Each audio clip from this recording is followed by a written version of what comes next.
All right, hello everyone. These are the notes for Target 5A for our natural selection unit.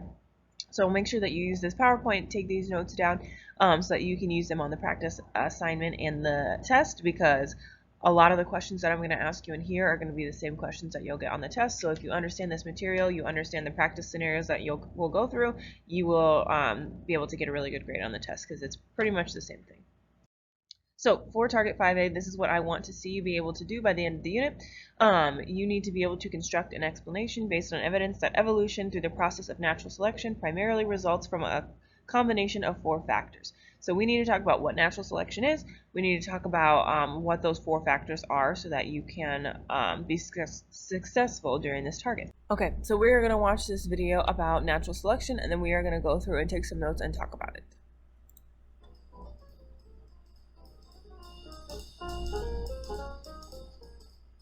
So here's a question for you. Have you ever had strep throat? Now, not all sore throats are strep, but strep throat is caused by bacteria. And if you have had it before, it typically really hurts. And chances are, if you have had it, you've taken a course of antibiotics. Antibiotics are specifically designed to terminate prokaryote cells, which in your body would be bacteria, instead of your own cells, which are eukaryote cells. We have another video all about bacteria and antibiotics, but this video is going to mention a concern we all have right now about antibiotic resistance that can happen in bacteria. It's also the perfect opportunity to illustrate a process that usually takes a very long time to see: natural selection. Now let's explain a basic example of natural selection. Consider these frogs sitting on logs in their habitat. Now let's assume that these are the same species of frogs, so they can breed with each other and they pass down their DNA to their offspring. And naturally, there is variety in these frogs. Some of these frogs are darker green, maybe almost a brown, and some of them are lighter green.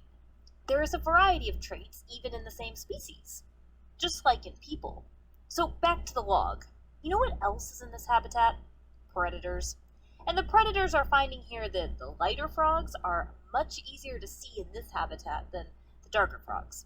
So in this particular environment, the darker frogs are having an easier time surviving and potentially more fitness if they can breed. Fitness, in the biological sense, is determined by not how long they live, but by how many offspring they have.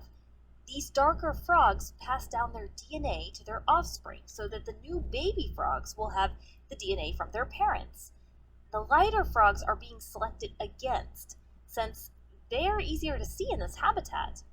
Now, over a long period of time, you could expect to see a higher frequency of darker frogs. If it continues for a very long time, it could even result in all the frogs in this area being darker. Evolution, which is change over time, could take place because natural selection has occurred. Natural selection is a mechanism of evolution. And one thing to point out, it doesn't necessarily mean that the allele for lighter color is gone completely. The allele could be recessive and carried within the population. And because of processes like crossing over and mutations, there are opportunities for variety. But if this habitat and predators do not change, then the darker frogs will continue to have more fitness. Now, we want to point out that variations and mutations are not things that an organism can will itself to have. Frogs can't just think, it's better for me to be darker, so I'm just going to have some variation to be darker. Because if that was true, well, let's just say I might be a bit different. Mutations and variations, they are random. It's possible they might not have any effect on an organism's fitness. So in that case, the genes are to be passed down if the organism happens to be able to reproduce. Or variations and mutations can be negative. If they are negative and negatively affect the organism's fitness, meaning no babies, well then that trait will not be passed down. But if they have a positive effect on the fitness, then that frog may have more babies than average because that trait is helping them survive and reproduce. It's an adaptation. And over time, there will be more babies with those genes. And over time, that trait that is an advantage will be more frequent in the population. So, what does this have to do with natural selection in bacteria that occurs from antibiotics? Well, keep in mind there is variation in bacteria as well. For example, some of them might have an enhanced cell wall that makes it hard for an antibiotic to enter, or they could contain enzymes that could assist in breaking down an antibiotic. Now remember, the bacteria didn't will themselves to have those traits. Like our frog example, they are random variations. However, when you take antibiotics, the environment is being altered. The bacteria that have traits that allow them to survive that particular antibiotic will have higher fitness and can reproduce. Bacteria that do not have traits to help them with the antibiotics do not have very much fitness because they're dying. They can't have fitness if they're dead. Selection has taken place, and the resistant bacteria are the survivors. Once all their competition is killed off, these survivors can reproduce easily with few competition, and every cell that comes from them will inherit that gene that allows them to be resistant to that specific type of antibiotic. The bacteria also have this amazing ability to transfer genes to other bacteria, so they could potentially share that resistant gene with other bacteria. It is possible for this specific type of antibiotic to maybe not be as effective for this person in the future. Hospitals especially have this challenge because they are treating multiple patients with bacterial infections in a closed environment. So healthcare workers must have good hygiene practices so that they do not spread resistant bacterial infections from one infected person to another. So this example of natural selection was observable in a shorter amount of time, which can result in evolution in bacteria. But what can be done about this resistance issue? Well, scientists are often in the process of developing new antibiotics. We do have many types of antibiotics available, so scientists hope to stay one step ahead of bacteria. But there are still bacterial strains out there that have developed a resistance to commonly used antibiotics, making them very difficult to treat. So it's important to only take antibiotics for bacterial infections. Antibiotics don't work against viruses, and you don't want to be introducing antibiotics in your body when you don't need them. That will just further select for bacteria that have some form of resistance. It's also important to mention that many vaccines, like the DTaP vaccine, can protect you from serious, potentially deadly bacterial infections, such as diphtheria, tetanus, and pertussis. Well, that's it for the Amoeba Sisters, and we remind you to stay curious. Okay, so we are going to kind of do a recap, take some notes down about different terms that we need to know, and then we'll do some practice problems. Okay, so this is our definition for natural selection. It is the process where living things that are better adapted to their environment tend to survive and reproduce more offspring. So if this definition doesn't make sense to you, think back to that video we just watched. If you have different frogs in an environment, and there are light-colored frogs and dark-colored frogs, and the animals that eat the frogs can see the light-colored frogs better, well, they're going to eat more light-colored frogs, and the dark-colored frogs eventually will survive, reproduce, and there will, over time, be more dark-colored frogs in the population. So it's a pretty simple concept. You kind of just need to be able to determine what is the advantageous trait. We'll define that in a second, but what is the advantageous trait? And then that advantageous trait is going to allow that group to reproduce, and because that group can reproduce, their numbers will grow over time. So eventually you could see something like all of the light-colored frogs will die out, or you would just see that their numbers drop a lot. So again, this is the process where living things that are better adapted to their environment tend to survive and reproduce more offspring. And offspring is just their babies. So again, like I said, I mentioned this advantageous trait. This is a definition, a term you should write down. An advantageous trait is a trait or traits that allow an organism to survive and reproduce more than other organisms. So a lot of times an advantageous trait is something like camouflage. So like if you see in this picture below, we have this frog. You can barely see it because it is very camouflaged to this like swampy green water that it's sitting in. Same thing with the picture on the right. There's like a lizard thing, and it's very camouflaged to the tree that it's on. So those types of traits will allow those organisms to survive. They're going to reproduce babies that look look just like them, so those babies are going to be able to survive, and then they're going to reproduce, so on and on and on and on and on. So the population of frogs that look like this and the population of lizards that are look like this tree are going to increase because they can survive and reproduce. If they don't survive, then they can't reproduce. You cannot have a baby if you are dead. Our next term that we need to know, and sorry, I should have mentioned this earlier, but these are the 4 factors that we were talking about. So the target talks about 4 factors. So our first one was that advantageous trait. Our second one was, this is the second one, I think, competition. So this is competing for resources. So a lot of times that resource is survival. Sometimes the animals are competing for food. Sometimes the animals are competing for mates. But you can't have natural selection if you don't have any competition. So you have to have some sort of like competition between the animals, because otherwise they would just live and coexist and no animals would be dying off. The numbers would stay exactly the same. So like I said, most of the time it's competing some sort of way for survival, whether that's through food, mates, protection from predators, being able to get prey better, those types of things. Oh, sorry, we have some examples here. So food, like I said, water is another example. Shelter, so you're competing for different spaces to hide in. Mates, if you don't have a mate, then you can't reproduce. So animals that have like the cooler feathers or that have the better features will get more mates and they'll be able to survive and reproduce more. So those are some examples of competition. This is our third vocabulary word, the third factor that we're talking about, which is reproduction. So when organisms make or produce offspring passing down their traits. So again, you can't have natural selection if you don't have animals that are reproducing and passing down the trait. Because if you have frogs that can survive, it doesn't matter if they survive better if they don't have any babies that look exactly like them that can also survive, because our numbers need to be changing. So some numbers are going to increase, some numbers are going to decrease. And then our last one is variation. So this is the differences in traits among a species of organisms.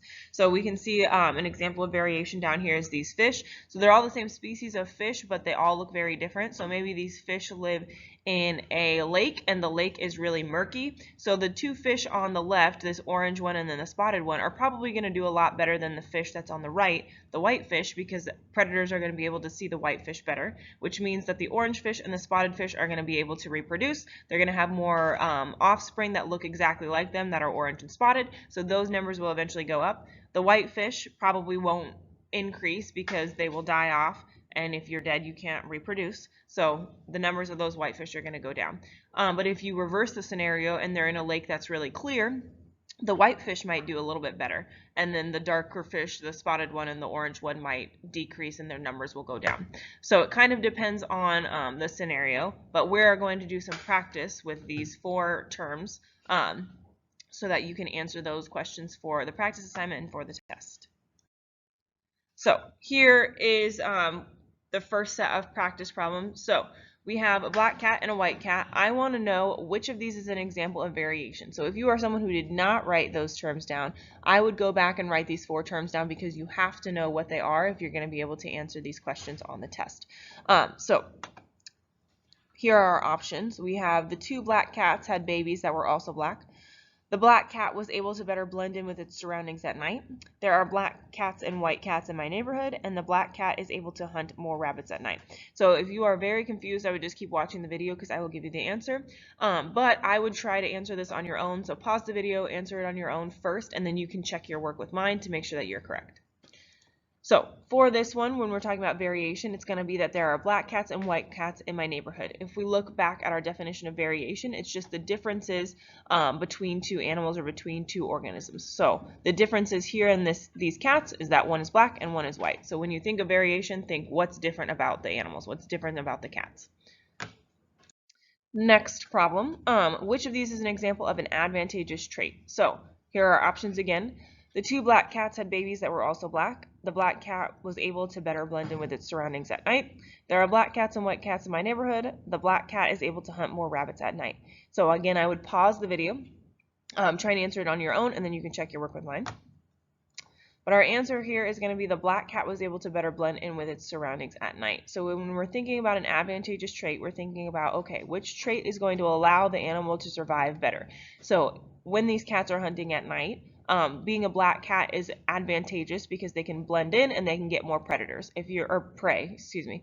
If you are a white cat, you can't blend in as much. The prey is going to see you coming, and therefore you won't get as much food. Next, which of these is an example of reproduction? So here are our options. The two black cats had babies that were also black. The black cat was able to better blend in with its surroundings at night.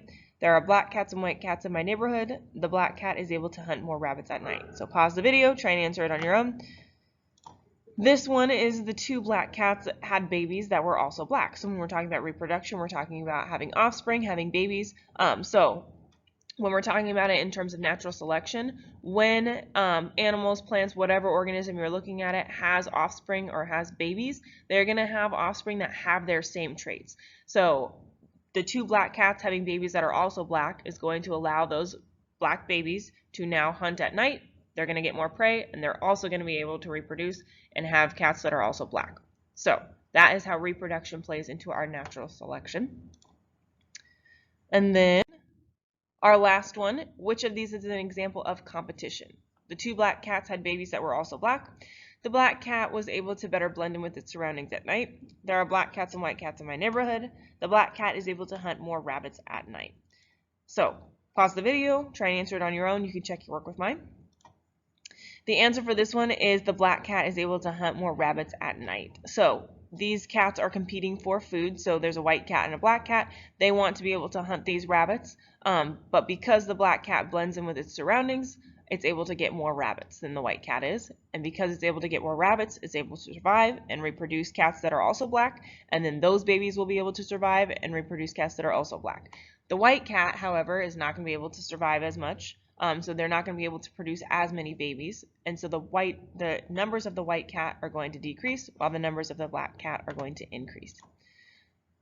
So practicing together, because this is the type of scenario that you will get on your practice assignment and your practice test. So these will be what they look like. You are going to have to identify those 4 factors that we talked about, which is why I said you need to have them written down, because if you don't know what they are, you're not going to be able to answer the questions. So we can practice this one together. In a meadow, there are 2 types of flowers, flowers with red petals and flowers with blue petals. The bees that live in the meadow are more attracted to the flowers with red petals. They pollinate these flowers more often, which allows the red-petaled flowers to spread more pollen around, allowing them to create more red-flowered offspring. Using the 4 factors we just talked about, variation, competition, advantageous trait, and reproduction, explain what will happen over time to the flower population and blue and white red flower, blue and red flower population. So I want to know what's going to happen to the blue flowers over time and what's going to happen to the red flowers over time using the 4 factors that we just talked about. So if I were you, I would write down your scenario first, or write down your response first, because I will give you the answer, but obviously when you're doing the practice assignment, you won't get the answer from me. So you writing it down first and then checking your work with mine is going to help you to know if you're on the right track and if you'll do well on the assignment, or if you maybe need to go back and review some more before you take the assignment and the test. So here's an example of an answer that you could give. So variation, first thing I like to do when I do these is write out what the 4 factors are, because that helps me in my response, because then I already know that I have the 4 things. I just need to make a paragraph using those 4 things. So our variation is going to be our differences. So we have the red flower and the blue flower. What's different about the flowers? Their color. Competition is bees to spread their pollen. So if you don't know, flowers have to have bees to spread their pollen around. Pollen is the reproductive parts of the flower. So in order to be able to reproduce, flowers have to be pollinated, and the bees pollinate the flowers. So the more bees that pollinate these flowers, the more reproduction they can get. So these 2 flowers are going to be competing for the bees to be able to spread their pollen. The advantageous trait here is going to be red petals, because if you remember, it says that the bees are more attracted to the red flowers. And the reproduction in this case is going to be that red flowers will reproduce more offspring because they get more bees. So here's an example paragraph of what this could look like. So I highlighted everything for you so you can kind of see that we used our 4 factors. So the question, using the 4 factors we just talked about, explain what will happen over time to the blue flower population and red flower population. The variation in this scenario is red flowers and blue flowers. The flowers are competing for the bees to spread their pollen around so they can reproduce. Having red petals is the advantageous trait because the bees are more attracted to them. They will spread the pollen of the red flowers around more than the blue flowers, so they will reproduce more often, which will eventually increase the population of red flowers. The blue flower population will decrease because the bees will not pollinate it as often, meaning they will not be able to reproduce as often as the red flowers. So the biggest thing to remember here is once you've identified your 4 factors, you have to tell me what will happen to the population. You can't just tell me the 4 factors because that doesn't tell me, it doesn't answer the question of what's going to happen to those populations over time. You need to add in that the red flowers are going to increase and the blue flowers are going to decrease because that's what natural selection is. So that was your practice example. If this went over your head, if I was going too quick, I would go back and do some review because the question that I just asked you about the red and blue flowers is almost exactly the same as the other questions. It's just different scenarios with different organisms.